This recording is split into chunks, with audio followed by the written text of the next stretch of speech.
So you all know about the feeding of the 5,000 with just 5 loaves of bread and 2 fish.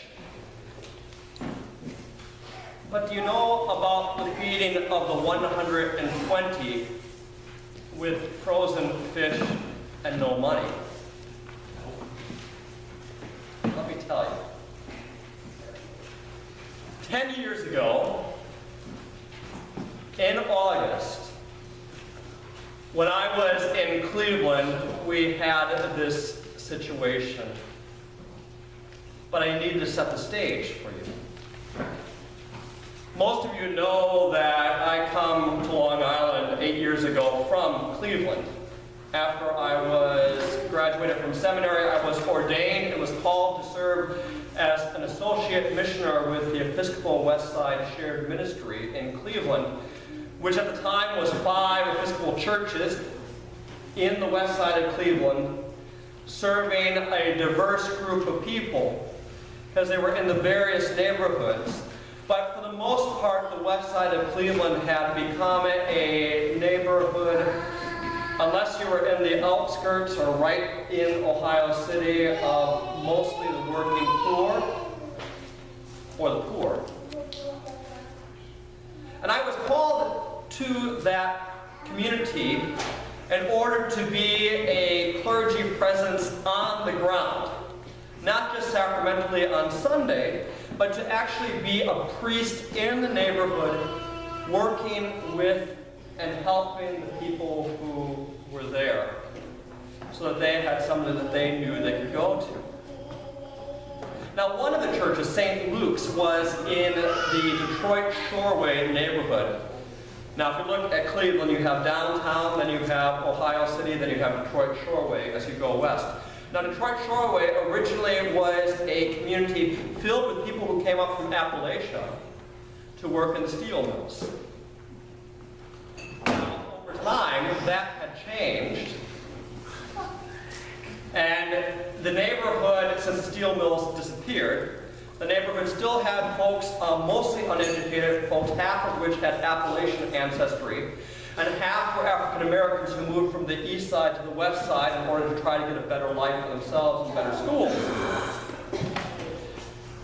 The vast majority of the people that lived in that neighborhood were poor.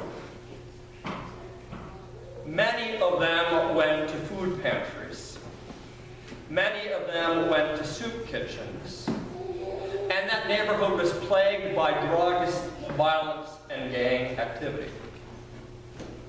It was a rough neighborhood. Knowing those needs, the rector there, a couple of years before, working with that community, started what they call family night.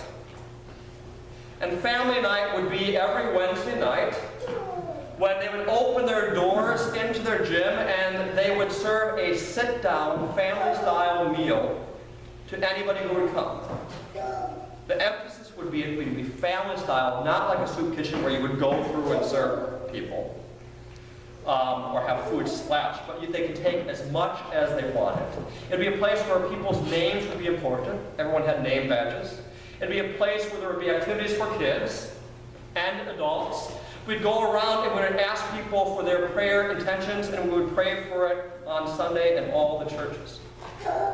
Started very small and grew by the time I was there to 100 to 120 people. Now, it was run on a shoestring budget. $300 a week for the food to feed 120 people, and $100 a week for the cook, who would have to do the shopping, do the preparing, do the cooking, and all the cleanup. Because it was so stressful, the cook who was there, about a month after I arrived, decided to quit. Now, the other priest and myself looked at each other, what are we going to do? Well, we took turns cooking for a few weeks, but what we really wanted to do was to find somebody from that community to become the cook. That way it was in and within and for the people living there. And that's where Jewel, I'm changing her name, came in. Jewel had a lot of experience in cooking. She had a lot of experience in institutional cooking. It just happened that she was cooking while she was in jail, serving time for a crime that she had committed. But we're a people of second chances. And although we knew she didn't necessarily have the organizational skills, we decided we'd work with her.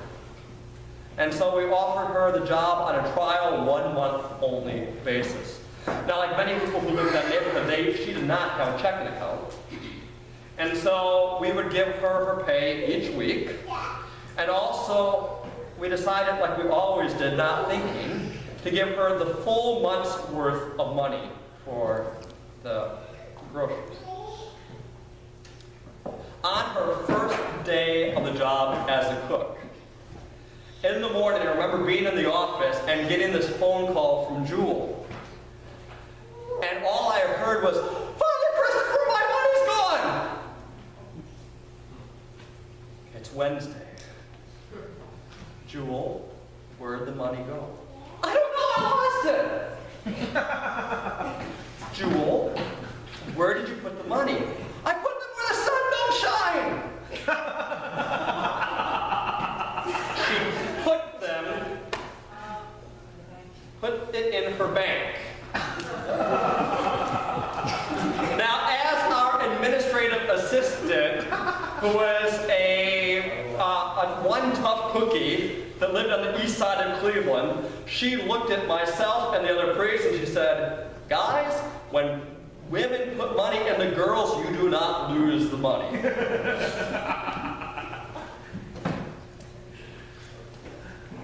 Problem was we had to cook. I said, "I'll be right there." So I grabbed money from the bank, my money, and I took her and we went grocery shopping. And I said, "What were you going to make tonight?" She said, "I'm going to make some fish and fries." Not the most healthy thing in the world, but fine. We go to the store, we get everything, we get it to St. Luke's. The fish that she got was meant to be defrosted first.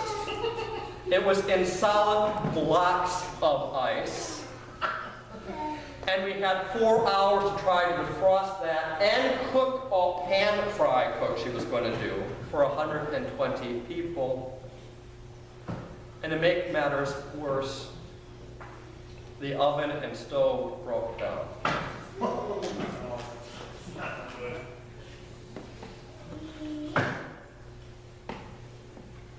2,000 years ago, Jesus was out and about, and instead of 120 people coming to eat, he had 5,000 people there.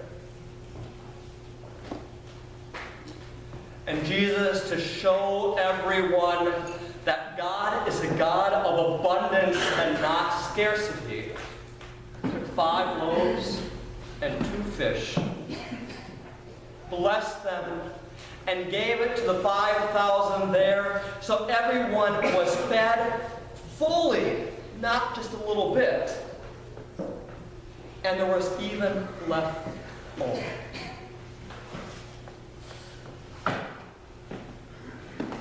You know, so much in our lives, I don't know about you, but I find that when I look at God and what's going on in my life, I think there's no way that God could actually answer these prayers or do what I'm asking God to do.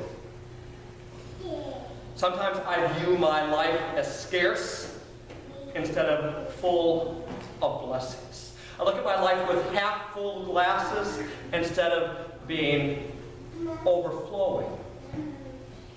You see, God tells us through Jesus' miracle that no matter what happens in our lives, whether it's in your family life, your own health, at work, when you think there's no possible way that God can make these matters right, that God, out of God's abundance, gives even more than we can ever imagine. And how much more does God bless us who have been sealed by the Holy Spirit, and baptism is marked as Christ's own. Forever will he provide for us out of our abundance and blessings. See, that's what happened in Cleveland. When I did the powwow with the other priest, we decided, what else do you do? There's no food. No, I did not turn bread into a ton of bread. And no, you did not turn water into wine. But I picked up the phone. I called Domino's Pizza. I explained the situation.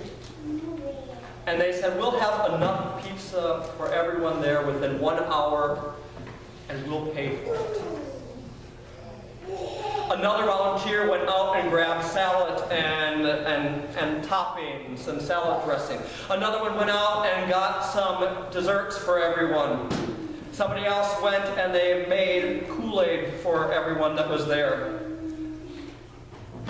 And although dinner was a little late that night, when everyone was said and done, they were not only full, but guess what? There was leftover pie.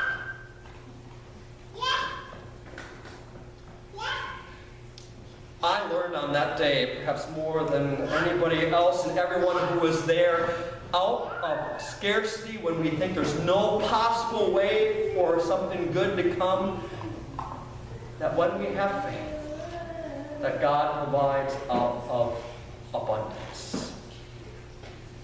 Christ did for the 5,000. He did for the 120. He'll do it for you too.